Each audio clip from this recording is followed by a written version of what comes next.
अस्सलाम वालेकुम, welcome back to another video. जैसा कि आप लोगों को पता है कि हम क्या पढ़ रहे हैं, आईसो। हमने जो रिसेंटली पढ़ा था उसमें हमने पढ़ा था आईसो क्वांटिटी या आईसो प्रोडक्ट कर्व पढ़ा था, तो जो कि नेगेटिव स्लोप है उसका। तो आज हम जो पढ़ेंगे उसे नेक्स्ट, वो भी उसी टॉपिक के साथ रिलेट करता है, आईसो कॉस्ट कर्व आज हम पढ़ेंगे। आईसो कॉस्ट कर्व,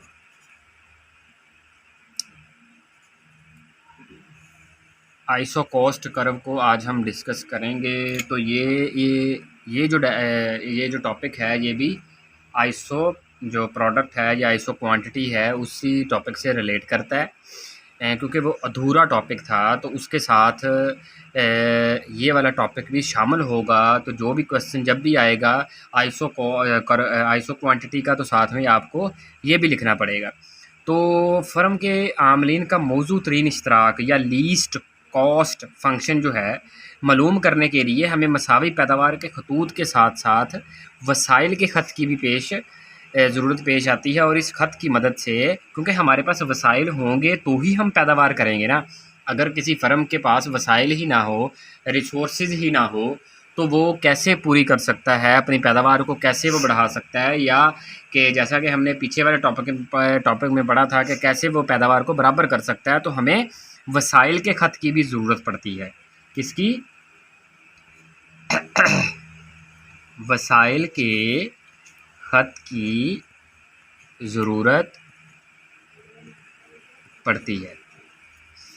तो वसाइल यानी कि रिसोर्सेज, या इसको आप कह सकते हैं कॉस्ट कर्व। आइसो कॉस्ट यानी कि जितने भी अखराजात होंगे, तो या जितनी हमारे पास इनकम होगी, इनकम का पता होगा या रिसोर्सेज का पता होगा, तो ही तो हम पैदावार करेंगे ना। जैसे हमने इंडिफरेंस कर्व पढ़ा था, इंडिफरेंस कर्व में हमने क्या पढ़ा था कि हम एक इंडिफरेंस कर्व बना रहे हैं जिसका स्लोप जो है वो नेगेटिव है, ऊपर से नीचे आ रहा है।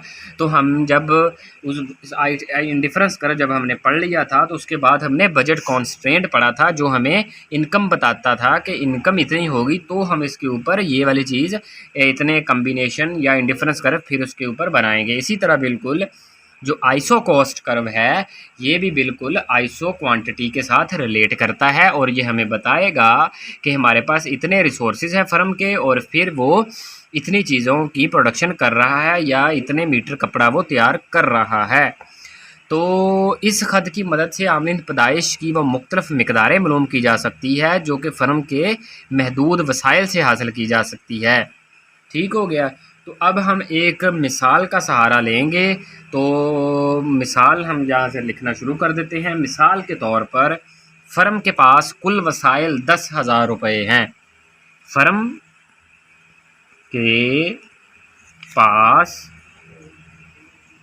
कुल वसाइल 10,000 रुपये हैं। ये जो मैं आपको साथ साथ समझाता हूँ, ये मैं वैसे डायरेक्ट लिख के डायग्राम बना के स्केड्यूल बना के आपको समझा भी सकता हूँ, लेकिन मैं ऐसा नहीं करता।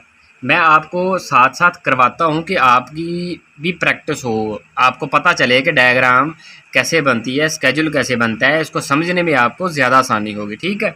तो फ़र्म के पास कुल वसाइल हैं जी 10,000 रुपये। तो ये हो गए फ़र्म के वसाइल। अब वो कहता है कि वो दो, यानी कि हमने पहले क्या किया था, कैपिटल और लेबर। तो मैं अगर मेहनत की इकाइयाँ लगाऊंगा ना उसके ऊपर, तो मेहनत की इकाइयाँ का मुआवजा जो है मुझे देना पड़ेगा जी 500 रुपये फ़ी इकाई। अगर मैं सरमाए की इकाइयाँ इस्तेमाल करूँगा तो मुझे 1,000 रुपये फ़ी इकाई मुझे देना पड़ेंगे। तो हमारे पास वसाइल कितने हैं? 10,000 रुपये। मेहनत की फ़ी इकाई का जो मुआवजा है वो 500 रुपये है, और सरमाए की फ़ी इकाई का मुआवजा वो है 1,000 रुपये। अगर मान लें कि अगर मैं सरमाए की इकाइयाँ बिल्कुल नहीं लगाता, मैं मेहनत की सारी इकाइयाँ लगा देता हूँ, तो मेहनत की सारी इकाइयाँ यानी कि 10,000 रुपये में मैं सारे जो काम करने वाले बंदे हैं, लेबर जो है ना, वो मैं लगा रहा हूँ, तो मुझे कितने पैसे देने पड़ेंगे, यानी कि कितनी इकाइयाँ मुझे ख़रीदनी पड़ेंगी? कितनी इकाइयाँ इस्तेमाल होगी, ये देख लें 20 इकाइयाँ इस्तेमाल होंगी। यानी कि मैं 20 बंदों को 20 लेबर को 500 रुपये दूंगा तो 10,000 रुपये मुकम्मल हो जाएंगे। अगर मैं मेहनत की इकाइयाँ ना लगाऊं, सिर्फ सरमाए की ही इकाइयाँ लगाऊं, तो उस यानी कि 1,000 रुपये के हिसाब से मुझे 10 इकाइयाँ लगानी पड़ेंगी सरमाए की। तो क्यों ना मैं इस तरह करता हूँ कि डायग्राम बनाता हूँ, एक तरफ मैं लेता हूँ मेहनत की इकाइयाँ और दूसरी तरफ लेता हूँ मैं सरमाए की इकाइयाँ। तो मैं 20 मेहनत की इकाइयों को और 10 सरमाए की इकाइयों को आपस में मिला देता हूँ, और जब मैं मिलाऊंगा तो इसके ऊपर इसके दरमियान जितने भी निकात होंगे वो मेरे 10,000 रुपये के बराबर ही होंगे। तो चेक करें, ये मैं डायग्राम बनाने लगा हूँ।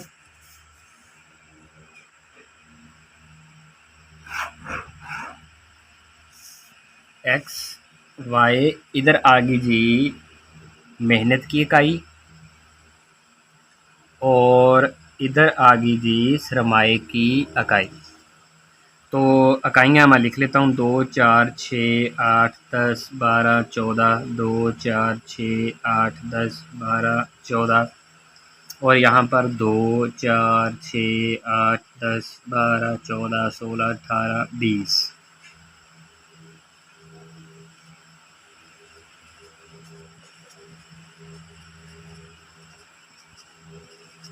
ये 20 हो गई। मेहनत की इकाइयाँ कितनी हैं, कितनी 20, और ये इकाइयाँ कितनी हैं हमारे पास सरमाए की 10। मैं क्या करने लगा हूँ, अब 10 को और 20 को आपस में मिलाने लगा हूँ। ये 10 और ये हो गया जी 20, ये मैंने मिला दी। अब इसको नाम दे देते हैं ए का और बी का। अब इसके ऊपर जितने भी निकात होंगे वो सारफ के इसके बराबर होंगे भाई, यानी कि उस फर्म के जो टोटल वसाइल हैं कुल 10,000 रुपये के बराबर होंगे। तो मैं 2 नुक्ते ले लेता हूँ, एक मैं ले लेता हूँ 8 वाला, यानी कि 8 और 4, फिर दूसरे नंबर पर 4 और 12, 4 और 12, सी डी, ये मैंने 2 नकात ले ली हैं। अब इसको समझे, इस जगह पे सरमाए की कितनी इकाइयाँ हैं, 8 इकाइयाँ। देख लें, सरमाए की इकाइयाँ 8 हैं, और सरमाए की एक इकाई का मुआवजा कितना था, 1,000 रुपये। तो ये बन गया जी 8,000 रुपये।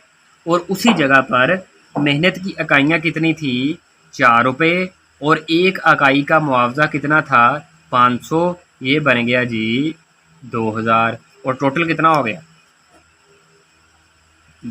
10,000 हो गया, यानी कि टोटल उसके बराबर हो गया। अब इस जगह पे ले लें, इस जगह पे 4 इकाइयाँ सरमाए की हैं, 4 ज़रब 1,000, तो ये बन गया 4,000। और उस जगह पर 12 इकाइयाँ किसकी है, मेहनत की हैं, और उसका मुआवजा 500 था। ये बन गया जी 6,000। फिर टोटल हमारे पास कितना हो गया जी, 10,000। यानी कि इसके ऊपर जितने भी नुक्ते हैं वो फर्म के कुल वसाइल के बराबर होंगे। ठीक हो गया। अब जब भी आपने ये ख़त बनाना है तो इसके ऊपर अब हमने आइसो जो क्वांट कर्व है वो बनाना है। उससे पता चलेगा कि फर्म जो है वो बिल्कुल अपने कॉस्ट के ऊपर रह कर ही चीज़ों की पैदावार कर रही है। ठीक हो गया, ये वाली डायग्राम। अब कहता है कि अब एक नई चीज़ इसमें शामिल है कि अब वो कहता है कि मिसाल के तौर पर अगर फर्म के वसाइल 10,000 से बढ़ाकर 15 कर दिए जाएं तब इस डायग्राम पर क्या असर पड़ेगा। और अगर इन दोनों में से, यानी कि मेहनत और सरमाए की इकाइयों में से अगर दोनों में से एक जो मेहनत और सरमाए में दोनों में से किसी एक की मुआवजे में अगर हम तब्दीली करें तो फिर क्या असर पड़ेगा। अच्छा जी, तो अब हम फ़र्ज़ कर लेते हैं कि अगर फ़र्म के वसाइल अगर फ़र्म के वसाइल 10,000 से बढ़कर 15,000 रुपये हो जाएं तो 15,000, जबकि मेहनत सरमाए की इकाइयों के मुआवजे में कोई तब्दीली ना आए। मेहनत की इकाई कितने है जी, वो 500 रुपये ही थी। सरमाए की इकाई उसका कितना मुआवजा था, 1000 रुपये, वही था बिल्कुल सेम। तो अब मैं 500 के लिहाज से इसकी कितनी इकाइयाँ ख़रीद सकूँगा। अच्छा, तो मेहनत की जो इकाइयाँ हैं उस पर मुझे 500 अगर फ़ी इकाई इसका मुआवजा है तो कितनी इकाइयाँ लगेंगी मेरे पास, 30 इकाइयाँ। ठीक हो गया। और अगर फ़ी इकाई मुआवजा ये है सरमाए की तो इसकी लगेगी 15 इकाइयाँ। तो मैं बिल्कुल सेम फिर डायग्राम बनाऊँगा एक। उस डायग्राम में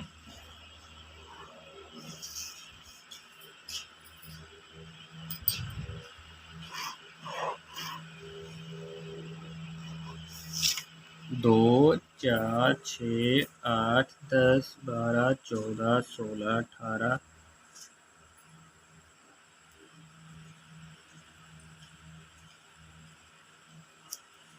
2, 4, 6, 8, 10, 12, 14, 16, 18, 20, 22, 24, 26, 30।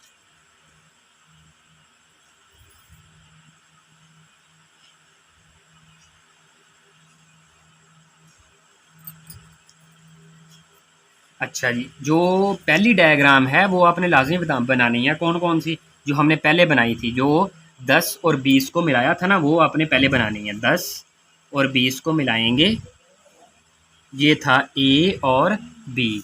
ये तो पहली थी, ये आपने लाजमी बनानी है। फिर जब नहीं आई है ना, जब उसने अपने वसाइल चेंज किए हैं, तो फिर 15 सरमाए के और 30 किसके थे,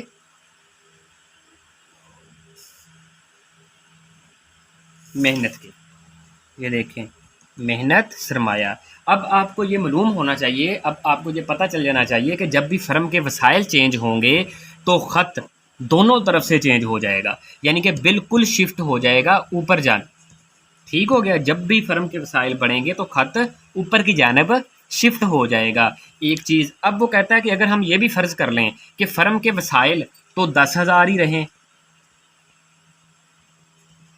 10,000 ही रहें, लेकिन मेहनत की इकाई का मुआवजा बढ़कर 1000 रुपये अगर कर दें, मेहनत की इकाई का मुआवजा कितना, 1000 रुपये कर दें, और सरमाए की इकाई का मुआवजा वो पहले ही 1000 रुपये था।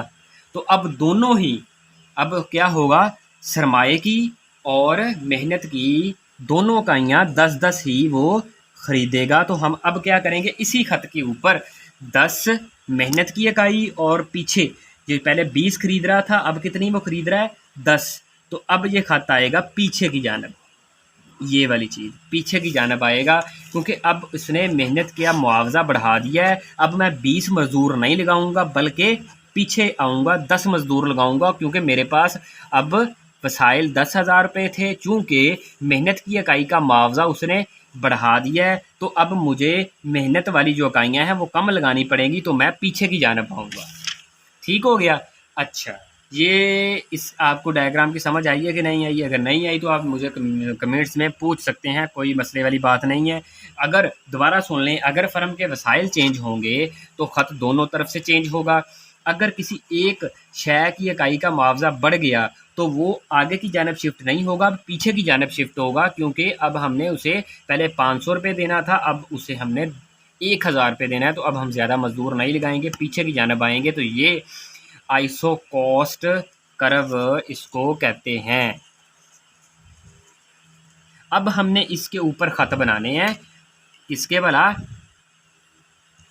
आइसो प्रोडक्ट का ख़त जो है वो हम इसके ऊपर बनाएंगे। ठीक हो गया। तो ये तो था जी हमारे पास आइसोकॉस्ट कर्व। मुझे उम्मीद है कि आपको इसकी समझ आई होगी। तो अगर नहीं समझ आई तो आप कमेंट्स में पूछ सकते हैं। चैनल भी सब्सक्राइब कर दें और बेल आइकन को भी लाजमी दबा दें। शुक्रिया, खुदा हाफिज़।